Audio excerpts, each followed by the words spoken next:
Assalamualaikum warahmatullahi wabarakatuh. Bagaimana kabar kalian anak-anak hebat? Hari ini kita kembali di pembelajaran IPA untuk kelas 7. Semoga kalian tetap sehat dan mematuhi protokol kesehatan ya.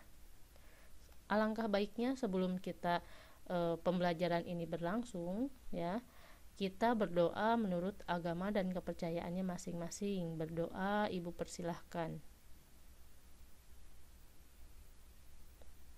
Amin.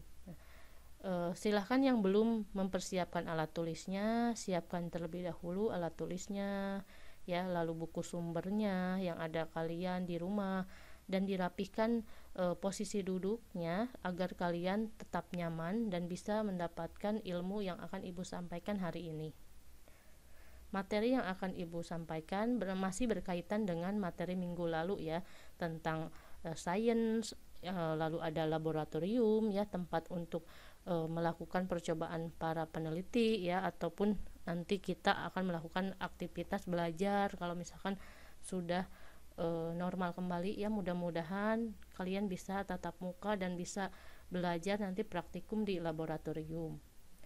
Hari ini ada beberapa refleksi yang harus kalian jawab ya. Nah, ini yang pertama, menurut kalian apa perbedaan polisi dengan para ilmuwan nih?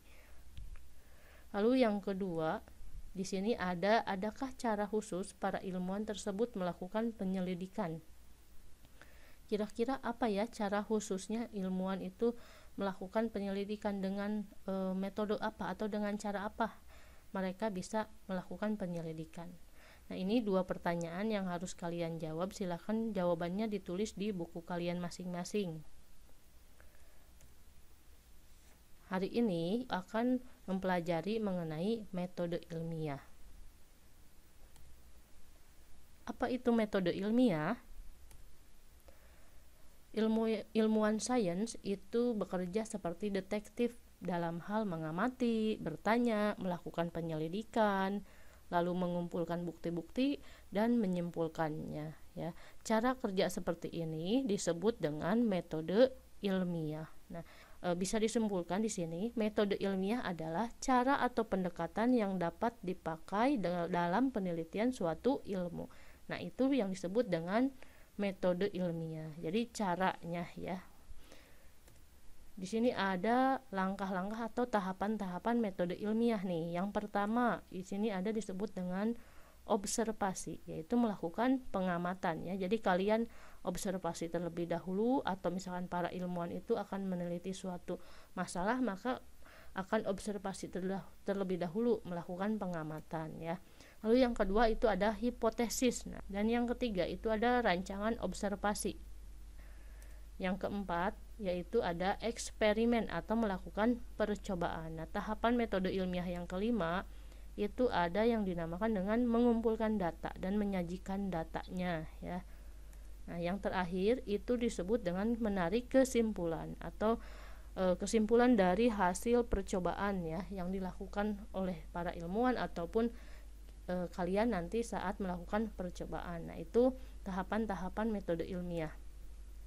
Nah, di sini Ibu akan menjelaskan lebih rincinya nih, dan kalian harus mempraktekannya juga nih ya. Di sini ada beberapa latihannya yang harus kalian laksanakan juga ya, agar kalian paham mengenai materi metode ilmiah ini. Yang pertama di sini ada pengamatan dalam sains. Tadi disebutnya dengan observasi.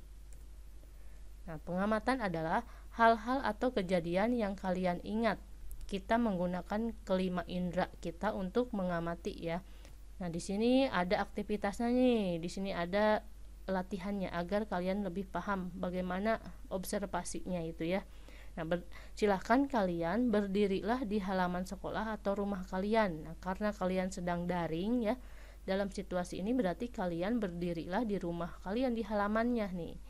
Lalu perhatikan keadaan di sekeliling kalian. Catatlah dua pengamatan yang kalian lakukan dengan menggunakan alat indera yang berbeda. Berarti hanya dua pengamatannya nih yang kalian lakukan dan menggunakan alat indera yang berbeda. Yang satu misalkan indera penglihatan dan yang satu indera pendengaran. Nah, contohnya kalau misalkan nih ibu berdiri ini di halaman rumah ibu. Nah, karena di rumah ibu itu ada tanaman tomat, maka pengamatan yang catatlah 2 pengamatan yang kalian lakukan, maka ibu akan menuliskannya. Itu yang pertama berarti ada tanaman tomat ya. Lalu yang keduanya ada sinar matahari nih yang menyinari atau yang masuk ke dalam rumah ibu. Nah, itu ya. Ada tanaman tomat dan ada cahaya matahari. Silahkan coba kalian berdiri di halaman kalian lalu tuliskan 2 pengamatannya. Nah, yang kedua di sini ada penentuan tujuan percobaan. Dari pengamatan di lingkungan sekitar, maka kita menentukan dulu masalah yang akan diteliti. Kira-kira masalahnya apa di sini? Nah, tujuan percobaan juga harus dapat diuji, dapat dilakukan, dan bukan merupakan pendapat pribadi. Jadi harus dapat diuji, dapat dilakukan, dan bukan merupakan pendapat pribadi. Di sini juga ada tugas untuk membuat tujuan percobaan. Nah, dari pengamatan yang telah kalian lakukan ya, yang tadi di halaman rumah kalian, buatlah 1 pertanyaan ya yang bisa menjadi sebuah tujuan percobaan. Ingatlah tadi ya, tujuan percobaan itu dapat diuji, dapat dilakukan, dan bukan merupakan pendapat pribadi. Nah, lalu lanjut ke slide selanjutnya. Sini ada nomor 3, menuliskan hipotesis. Hipotesis merupakan perkiraan sementara atau dugaan dari jawaban terhadap tujuan percobaan yang akan diselidiki.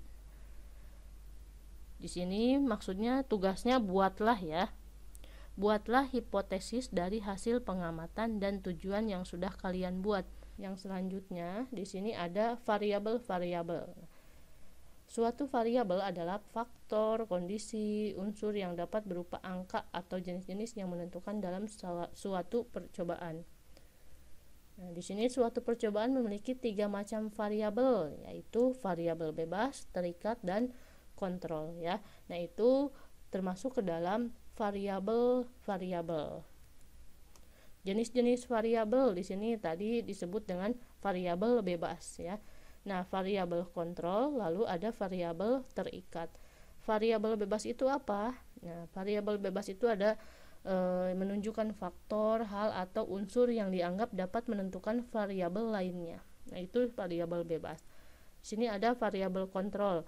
Variabel kontrol ini adalah faktor yang dibuat tetap sama selama percobaan. Jadi faktornya itu sama, perlakuannya sama semuanya pada tanamannya atau misalkan pada variabel yang akan ditelitinya. Nah, sini variabel terikat, gejala yang muncul atau berubah dalam pola yang teratur dan biasa diamati atau karena berubahnya variabel lain. Lalu yang kelima di sini ada prosedur percobaan. Nah, urutan langkah-langkah yang rinci yang akan dilakukan dalam percobaan termasuk alat dan bahan yang digunakan. Nah, ini yang disebut dengan prosedur percobaan.